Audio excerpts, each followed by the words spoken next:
하나님께서 오늘 우리에게 주시는 말씀은 요한복음 10장 16절에서 30절입니다.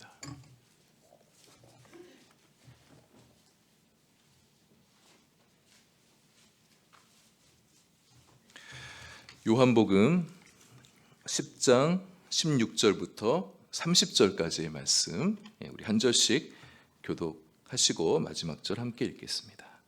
또 이 우리에 들지 아니한 다른 양들이 내게 있어 내가 인도하여야 할 터이니 그들도 내 음성을 듣고 한 무리가 되어 한 목자에게 있으리라.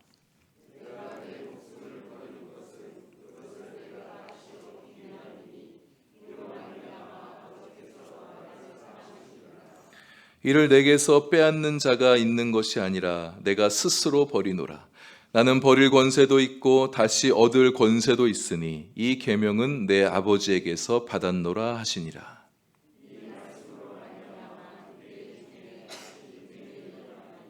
그 중에 많은 사람이 말하되 그가 귀신 들려 미쳤거늘 어찌하여 그 말을 듣느냐 하며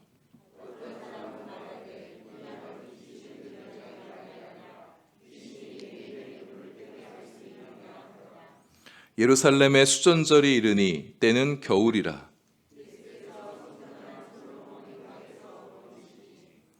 유대인들이 애워싸고 이르되 당신이 언제까지나 우리 마음을 의혹하게 하려 하나이까. 그리스도이면 밝히 말씀하소서 하니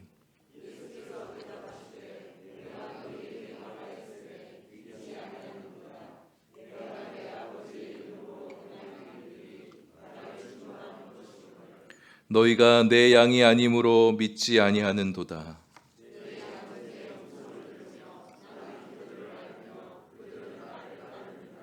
내가 그들에게 영생을 주노니 영원히 멸망하지 아니할 것이요 또 그들을 내 손에서 빼앗을 자가 없느니라.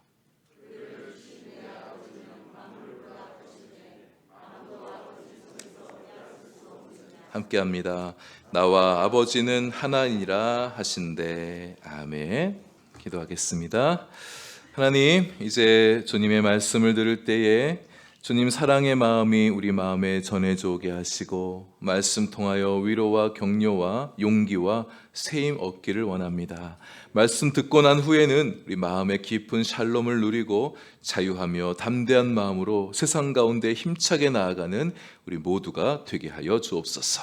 예수님 이름으로 기도합니다. 아멘. 우리는 지난 4주간 다른 주제들의 말씀들을 가지고 이 주일 오전 강단에서 함께 말씀을 나눴습니다. 이제 우리 다시 요한복음으로 돌아가서 말씀을 이어가고자 합니다. 선한 목자이신 예수님, 양의 문이신 예수님에 대한 말씀이 오늘 본문에서도 좀 이어지게 됩니다. 오늘 우리가 아까 말씀을 30절까지 읽었는데요. 오늘 설교는 요한복음 10장 끝절 42절까지 함께 말씀을 나누려고 합니다. 본문 내용이 길고 많지만 사실 예수님께서 앞에서 하셨던 말씀과 주제들이 반복되어지고 있습니다. 그래서 10장 마지막까지 함께 말씀을 나눠도 괜찮겠습니다. 10장 앞부분에서 예수님은 당신을 선한 목자라고 선언을 하셨죠. 예수님은 선한 목자이십니다. 양과 같은 백성들의 영혼을 구원해 주시는 선한 목자, 백성들을 위해서 자신의 목숨을 내어 바칠 수도 있는 선한 목자다, 그렇게 말씀하셨어요. 예수님이 양의 구원의 문이라 말씀하셨습니다. 그래서 예수님 안에 들어가야 구원을 얻고 또 예수님 안에서 풍성한 생명을 누리게 된다, 그렇게 말씀하셨습니다. 예수님의 선한 목자 되심에 대한 메시지를 마무리하는 즈음에 예수님께서 아주 충격적인 말씀 한 구절을 또 이 백성들에게 또 제자들에게 유대인들에게 들려주고 계십니다. 16절 말씀인데요. 우리에 들지 않은 다른 양들이 내게 있다. 내가 그들을 인도하기 원한다, 이런 말씀을 하셨습니다. 우리에 들지 않은 양은, 다른 양은 당연히 이방인들을 얘기하는 것이죠. 우리들은 이 말씀을 들을 때 낯설거나 이상하게 느껴지지 않습니다. 당연하게까지 여겨지는 말씀이에요. 근데 당시 예수님의 말씀을 들었던 유대인들이나 심지어 예수님의 제자들마저도 이 말씀은 선뜻 받아들이기가 어렵고 이해하기도 쉽지 않은 말씀이었습니다. 왜냐하면 이 사람들은, 유대인들은 구원은 선민 백성인 유대인들만의 것이었습니다. 이방인들은 저주받은 백성들이에요. 근데 그들에게 구원이 임한다? 이해할 수가 없는 일이에요. 하나님의 구원은 우리의 것이지 저들에게는 주어질 수가 없다, 이런 생각을 가지고 있었던 사람들이었습니다. 근데 사실 구약 성경 여러 군데를 보게 되어지면 하나님께서 모든 민족을 구원하기 원하시는 하나님이시라는 사실을 여러 차례 말씀해 주고 계십니다. 하나님께서 아브라함을 불러서 이스라엘 민족의 조상으로 삼으실 때도 그를 통하여 모든 민족을 축복하기 원하신 비전을 이미 선포하셨던 분이셨어요. 근데 이 백성들은 이 말씀이 유대인들에게는 그들의 귀에 들어오지 않는 거예요. 왜 그럴까요? 유대인들의 역사는 늘 전쟁의 역사였습니다. 이민족들의 침입이 많았었고 이민족들과 다퉈왔었고 또 지금도 이민족의 압제 가운데 놓여있는 백성들이다 보니까 이민족에게 구원이 임한다? 이거 받아들이기 힘들었을 것 같기도 해요. 그러나 하나님의 시선은 언제나 처음부터 끝까지 모든 인류를 향하시고 계십니다. 하나님의 아들 예수님도 마찬가지예요. 하나님과 예수님의 구원 계획에는 모든 민족들이 이방인들도 다 포함되어져 있습니다. 예수님의 눈에는요, 우리 안에 들지 않은 양들이 다른 양들이 보이는 거예요. 예수님의 눈에는 저들도 내가 선한 목자가 저들에게도 목자가 되어줘야 되는데 그런 마음을 가지시는 것입니다. 그래서 원문의 말씀에 이 뉘앙스를 그대로 살려서 번역해 보면 내가 저 사람들 또한 반드시 인도해야겠다, 이런 강한 의지를 피력하고 있는 구절이에요. 하나님께서 저 다른 양들에게도 저 양들도 우리 안에 들어오게 해야겠다. 내가 저들에게도 목자가 되어야겠다. 그래서 한 우리 안에 있게 해야겠다. 이런 의지를 예수님께서 갖고 계셨다는 겁니다.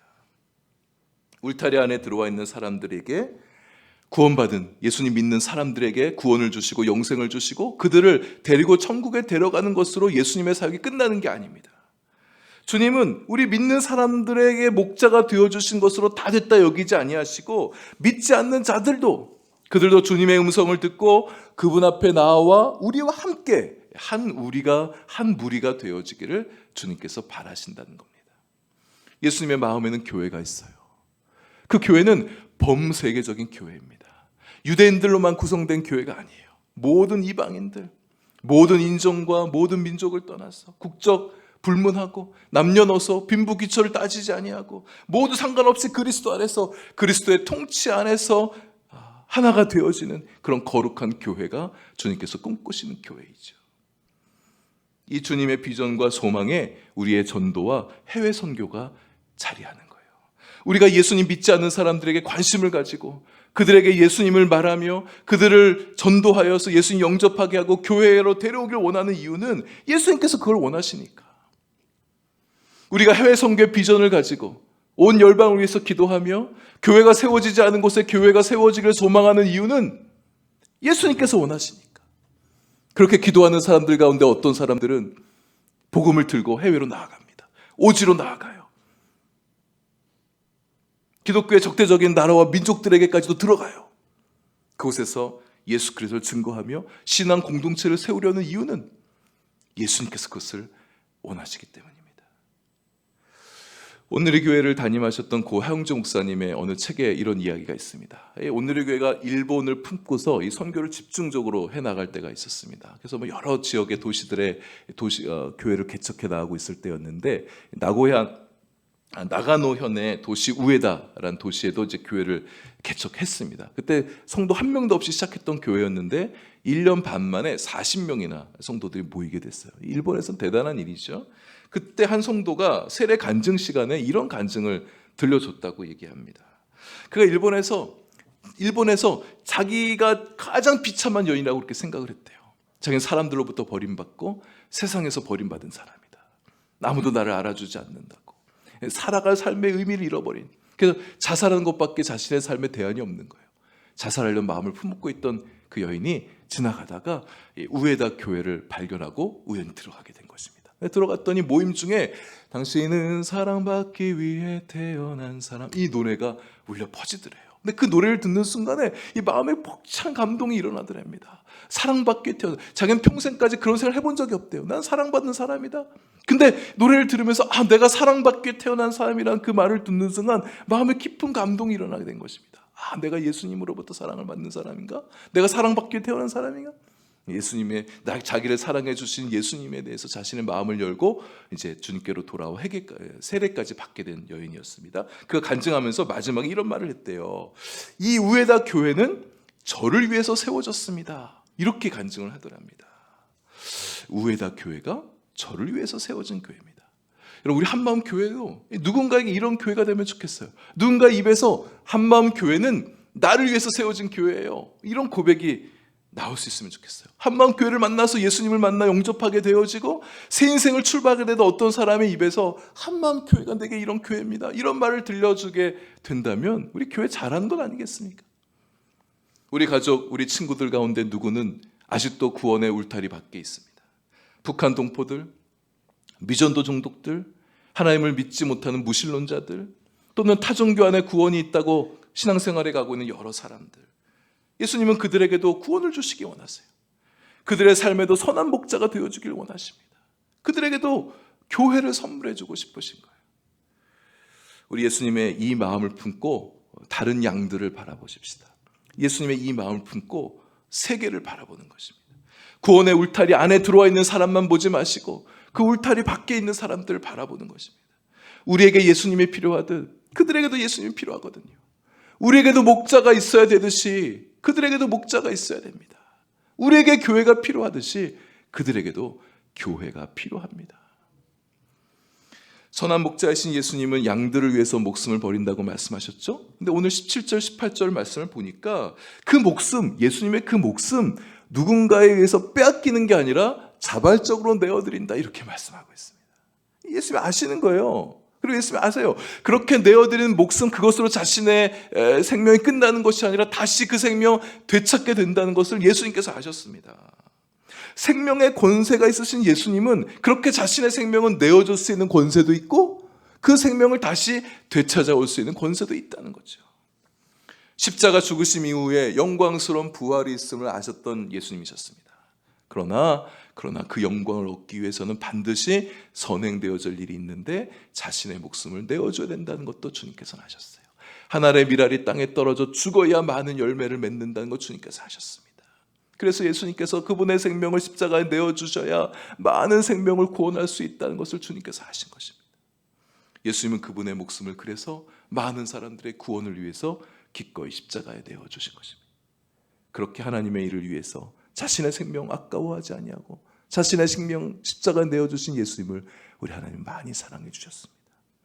땅에 떨어져 죽으면 많은 열매를 맺습니다. 내어주면 얻게 되어집니다. 비우면 채워지게 됩니다. 내어놓게 되어지면 얻게 되어지는 것, 여러분, 이것이 하나님 나라의 원리예요. 영적 원리예요. 세상의 셈법과는 다른 하나님 나라의 영적 원리를 따라 살아가는 우리가 되면 좋겠습니다. 하나님을 위해서 포기하고 내어드리고 주고 내려놓는 것이 오히려 얻게 되어지고 누리게 되어지고 받게 되어지는 영적 신비를 우리의 삶에 누리며 살아갈 수 있게 되길 소망합니다. 그런 우리가 되어질 때 하나님께서 우리를 사랑해 주시죠. 생명을 버릴 권세도 있고 생명을 다시 얻을 권세도 있다는 예수님의 말씀을 하신 후에 예수님께서 나와 하나님은 하나다, 이 말씀도 이어하셨습니다. 그 말씀을 들을 때 이 유대인들이 또다시 분쟁하게 되어져요. 생명을 다시 얻을 권세가 있다는 말씀을 듣고 유대인들이 분쟁이 일어나게 됐죠. 예수님께서 진실을 말씀하시는데 이 사람들은 고통스럽게 여깁니다. 예수님은 진리를 말씀하시는 분이잖아요. 근데 왜 사람들은 그것을 들을 때 불편하게 생각할까요? 왜 힘들게 그 말씀을 듣게 될까요? 어떤 사람들, 대다수 사람들이네요, 많은 사람들이 예수님 보고 미쳤다고 얘기합니다. 귀신 들렸다고, 과대망상증에 사로잡혔다고, 당신들 지금 뭐하고 있는 거냐고, 저 미친 사람 얘기 들을 거냐고, 일어나 가자고. 대다수 사람들이 이렇게 반응하고 있네요. 그러나 그들 가운데서 소신 발언한 사람들도 있네요. 예수님께서 하나님의 아들이 아니라면, 예수님께서 귀신 들린 사람이라면 어떻게 맹인의 눈을 뜨게 할 수 있습니까? 이렇게 반문하는 사람도 있었습니다. 여러분, 이렇게 예수님의 기적과 말씀은요, 사람들 사이에 대립을 일으킵니다. 예수님께서 말씀하시면 그 말씀을 믿고 받아들이는 사람들도 있고 그 말씀을 거부하고 믿지 않는 사람들도 있습니다. 이것은 2000년의 교회 역사예요. 2000년 동안의 역사예요. 여러분, 우리는 세상 사람들이 예수님 말씀에 대해서 대체적으로 우호적이지 않다는 것을 염두에 두셔야 됩니다. 더 많은 사람들이 예수님 말씀을 들을 때 반감을 갖는다는 것을 생각하셔야 돼요. 예수님에 대해서 모든 사람들이 좋게 여길 것이다, 여러분, 그런 생각 가지시면 안 됩니다. 그러니 예수님 전하다가 부득불 갈등이 일어나게 되어질 때 그것을 불편하게 여기시면 안 돼요. 그래, 갈등은 일어나는 거다. 예수님 말씀이 들려질 때 대립은 일어날 수 있다고. 여러분, 그래서 그것이 힘들다고 불편하고 괴롭다고 피하려 해서는 안 됩니다. 험한 말이 나온다 할지라도 그것에 당황하시면 안 돼요. 그러나 그렇게 예수님에 대해서 무관심하고 적대적인 사람들 가운데 귀를 기울이는 사람이 있습니다. 예수님 말씀에 반응한 사람들이 있어요. 우리가 그런 사람들이 있기 때문에 세상 가운데 들어가는 거예요. 가서 예수님에 대해서 말씀하는 것입니다. 듣고 싶어하는 사람들이 있기 때문에, 하나님께서 그분의 우리 안에 들어오길 원하셨던, 그래서 예비하고 있는 사람들이 있기 때문에 우리가 그것을 가지고, 그것을 알고 있기 때문에 복음 들고 세상 가운데 나아가는 것입니다. 유대인들의 예수님에 대한 이런 적대심과 의구심은 계속되어지고 있습니다. 예수님이 과연 누구냐? 예수님 진짜 메시아인가? 아니면 조금 범상치 않은 어떤 좀 특별한 사람이냐? 예수님 진짜 그리스도야? 아니면 한때 세상을 떠들썩하게 소란을 피웠던 사이비 메시아 중에 한 사람이냐? 예수님의 정체성에 대한 이런 의문은 그의 수전절까지 계속 이어졌습니다. 수전절은 하누카라고 불리는 절기인데, 말 그대로 하면 성전을 수리했던 날을 기념하는 날입니다. 문헌에 의하면 시리아 안티오커스 에피파네스가 이 이스라엘을 공격해 오게 되어집니다. 그래서 이스라엘을 점령했어요. 그래서 예루살렘 성전도 회파시키고 예루살렘 성전 안에 굉장히 몹쓸 짓을 저지릅니다. 예루살렘 성전에 제우스 신상을 세워놓고 하나님의 제단에는 번제 절대 들어져서는 안 되는 돼지를 제물로 바치겠어요. 그리고 그 돼지를 예배자들로 제사 드리던 사람들로 하여금 강제로 먹게 시켰었습니다. 선을 넘어서 버린 거예요. 그래서 기원전 164년에 이들의 만행을 가만히 두고 볼 수 없었던 유다의 마카베오라는 혁명가 형제들이 있었습니다. 이들이 들고 일어났어요. 그래서 유대의 독립 전쟁을 일으키고 마침내 시리아로부터 주권을 되찾아오게 되어집니다. 이스라엘 쳐들어왔던 시리아 군대를 다 몰아내어지고 회파되어지고 더러워졌던 성전을 다시금 재건하고 세우고 청결하게 하고서 그 성전을 다시금 하나님께 봉헌했습니다. 그렇게 봉헌한 날을 기념하는 것이 바로 수전절이었어요. 예수님께서 예루살렘 성전에 들어오실 때가 마침 수전절이었다고 그랬습니다. 예수님께서 일부러 맞춰서 이 수전절에 들어왔는지는 모르겠어요. 수전절에 사람들이 많이 몰려듭니다. 근데 지금 예루살렘에서는 예수님을 잡으려고 혈안이 되어 있잖아요. 근데 그걸 아시면서도 예수님께서는 그냥 성전에 들어오셔서 거니시는 예수님의 모습을 보여주고 있습니다. 예수님께서 수전절에 맞춰왔는지 안 왔는지 정확하지 않지만 성경 저자는 분명히 이날이 수전절이었다는 것을 기록하면서 말씀하고 싶었던, 전하고 싶었던 메시지가 분명히 있어 보입니다. 수전절은 성전을 새롭게 한 날이죠. 성전을 깨끗하게 한 날입니다.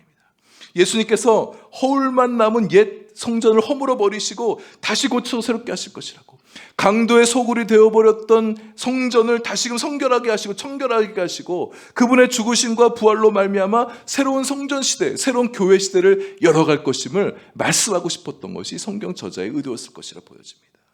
예수님께서 수전절에 성전을 거신 이유는 예수님께서 참된 성전이시라고, 그렇게 회복하실 성전의 실체이시는 것을 성경 저자가 말하고 싶었던 거예요. 그래서 예수님의 오신 날이 수전절이었다는 것을 강조하고 있습니다. 그러나 유대인들은 여전히 예수님을 참된 성전으로 알아보지 못하죠. 세상에 오실 그리스도로 그들은 알아보지 못하고 있습니다. 왜 그들은 그렇게 예수님을 믿지 못하고 있을까? 오늘 본문 말씀에서 한 세 가지를 찾아볼 수가 있어요. 첫 번째, 이 유대인들은 처음부터, 아예 애초부터 예수님을 믿으려는 마음을 갖고 있지 않았던 사람들이에요. 25절에서 예수님 말씀하셨습니다. 내가 너희에게 말하였으되 믿지 아니하는도다. 내가 아버지의 이름으로 행하는 일들이 나를 증거하는 것이거늘. 예수님은 하나님께로부터 온 자가 아니면 할 수 없는 놀라운 일들을 행하셨어요. 근데 그들은 그걸 봤어요. 근데 믿지 않습니다. 예수님의 기적을 보게 되어지면 그것을 믿는 것이 자연스럽고 정상적인 반응일 텐데 이들은 그렇게 반응하지 않습니다. 그냥 예수님 믿기가 싫은 거예요. 받아들이기가 싫습니다. 처음부터 덮어놓고 믿지 않으려고 작정했던 사람들입니다. 본인이 믿기를 거부하면 누가 옆에서 진리를 말해주고 여러 증거를 갖다 대어줘도 믿지 않으려 합니다. 사람이 이렇게 마음을 굳건하게 하게 되어지면 완고해져요. 사람이 완고해지면 자기가 믿고 싶은 것만 믿으려고 합니다. 보고 싶은 것만 보려고 해요. 믿지 않으려고 하면 끝내 믿기가 어려워지게 되죠. 그래서 여러분, 마음을 여는 것이 그래서 되게 중요한 거예요. 마음을 열어야 믿음이 들어갈 여지가 생기게 되어지죠. 그러나 마음을 굳게 닫고 있으면 아무리 그 앞에 진실을 갖다 얘기해도 여러 증거를 갖다 대어도 잘 믿지 않으려고 합니다. 예수님 믿지 않는 누군가를 위해서 기도하고 계십니까? 여러분, 그의 마음이 열리도록 기도하셔야 됩니다. 하나님, 그가 갖고 있는 어떤 사고의 틀, 생각의 틀, 믿음의 틀에 균열이 생기게 해달라고, 그 균열을 통하여 믿음이 들어갈 수 있게 해달라고, 좀 그 마음을 좀 열어달라고 그렇게 기도하셔야 됩니다. 굳게 닫혀있던 마음 문이 열리도록, 완고함, 고집 피운 거 내려놓고 예수님을 향해서 마음을 열 수 있게 해달라고 우리 그렇게 기도하십시다. 두 번째는, 그들이 예수님을 믿지 않는 이유는 그들이 예수님의 양이 아니었기 때문입니다. 그들이 예수님의 양이었다면 당연히 예수님의 음성을 듣고 예수님의 뒤를 따랐을 거예요. 그래서 예수님께서 그들에게 주시는 영생을 받아들이려고 했었겠죠. 영생, 주님께서 주시는 영생이 어려운 거나 복잡한 게 아닙니다. 예수님 믿겠습니다, 주님께서 주시는 거 내가 받겠습니다 하면 되는 거거든요. 근데 그들은 예수님의 양이 아니다 보니까 예수님을 믿지 못하는 거예요. 양은요, 자기 주인의 음성을 듣고 자기 주인이 움직여야 따라가는 게 양입니다. 근데 이 유대인들이 예수님을 향해서 그렇게 음성 듣지 않고 따라하지 않았던 이유는 예수님의 양이 아니기 때문에 그렇게 반응했다는 거죠. 여러분, 예수님의 음성을 들으시고 예수님의 뒤를 따라 살고 계십니까? 그렇다면 여러분은 예수님의 양이란 증거가 되어지는 거예요. 내가 예수님의 음성을 듣고 예수님을 따라 살아가고 있는 것은 내가 주님의 양이기 때문에 그렇게 하는 것이죠. 예수님이 주시는 영생이 얼마나 귀한 것인지 예수님이 다시 한번 말씀해 주고 계십니다. 예수님 믿지 않고 주님이 주신 영생을 거부하고 있는 그들을 바라보신 예수님의 마음은 얼마나 안타까우셨을까. 예수님이 주신 영생에 두 가지 특징이 있어요. 첫째, 영생은 멸하지 않는 생명이다 말씀하고 있죠. 모든 것에는 끝이 있습니다. 그런데 영생에는 끝이 없습니다. 모든 것에는 죽음이 있어요. 그러나 영생에는 죽음이 있지 않습니다. 만물 가운데 끝을 보지 않는 존재는, 죽음을 맞이하나 죽음을 다시 이겨낼 수 있는 존재는 영생을 가진 자입니다. 우리에게 영생이 있다는 사실은 생각하면 생각할수록 얼마나 귀한 것인지. 또 다른 하나는, 영생은 절대 빼앗기지 않는다는 거예요. 영생이 만약 사람의 손에 있게 되어지면 빼앗길 날이 오게 되어집니다. 죽음으로 우리 영생이 우리 손에서 놓아지게 되겠죠. 그러나 이 영생이 예수님의 손에 있기 때문에, 하나님의 손에 있기 때문에 아무도 예수님에게서, 하나님에게서 그 영생을 빼앗을 수 있는 자가 없는 겁니다. 언젠가 우리는 모든 것 내려놓고 세상을 떠날 때가 오겠죠. 그러나 영생만큼은 놓지 않고 가져가게 될 것입니다. 우리는 죽어도 다시 사는 사람들이에요. 죽음으로 끝이 아니라 죽음은 새로운 시대, 새로운 시작을 여는 관문이 되어집니다. 영혼을 향한 새로운 시작이 바로 우리의 죽음으로부터 시작되어지는 거예요. 그래서 우리는 죽음을 두려워하지 않습니다. 죽음을 오히려 기뻐하며 맞이할 수가 있는 거예요. 이화여대 초대 총장이었던 김환란 박사가 임종을 앞두고 유언을 하면서 이런 얘기를 했답니다. 내가 죽을 때는 슬픈 장례식 노래 부르지 말고 천국 가는 환송길, 환송 예배를 들어달라고, 웅장하고 승리에 찬 노래로 음악회를 열어달라고 그렇게 유언을 했더래요. 그 유언을 받아서 정말 그의 장례식장이었던 이화여대 대강당에서 장례식을 갖게 되어질 때 장례식을 드린 게 아니라 환송 예배를 드린, 웅장한 환송 음악회로 장례식을 대신했었다고 얘기합니다. 장례식 슬프죠. 정들었던 사람이 떠나가게 되는데 어찌 안 슬플 수가 있겠습니까? 근데 우리가 떠나보내는 그분 어디로 가는 것입니까? 하나님의 품에 안기는 거잖아요. 하나님의 그 영원한 나라, 기쁜 나라, 천국에 보내드린 거지 않습니까? 그래서 언젠가 우리가 정든 사람을 떠나보내는 날이 오기도 하지 않겠습니까? 그럴 때 우리가 이 영생의 소망과 믿음을 가지고 너무 슬퍼하지 않았으면 좋겠어요. 하나님 나라에, 영원한 그 나라에 살게 될 그 소망과 기쁨을 생각하면서 슬픔을 잘 이겨나가시는 우리가 될 수 있으면 좋겠습니다. 저도 언젠가 우리 자녀들에게 좀 때가 되어지면 좀 그 얘기를 좀 해줘야겠다는 생각이 들어요. 주지시켜줘야겠어요. 김한란 박사님처럼 음악회를 열어달라고 하지는 못하겠지만, 얘들아 너무 슬퍼하지 말아라. 네 아빠가 어디 가는 거니? 천국 가는 거니까 너무 슬퍼하지 말고 기뻐하고 좋아하는 마음 가졌으면 좋겠다. 이렇게 얘기해 주려고 그럽니다. 그렇다고 해서 너무 기뻐하진 말아라 이렇게 얘기하려고 그럽니다. 만약 너무 기뻐하면 우리 아빠 천국 가요 막 기뻐서 좋아해서 막 장례식 진행하게 되어지면 조문객들이 와서 뭐라 그럴까? 야, 지 아빠가 저렇게 죽는데 쟤들 좋아하는 거 저것 봐라. 저 사람 도대체 어떻게 인생 산 거야? 이런 말 들으면서 갈 수는 없으니까 얘들아 약간은 서운해해라.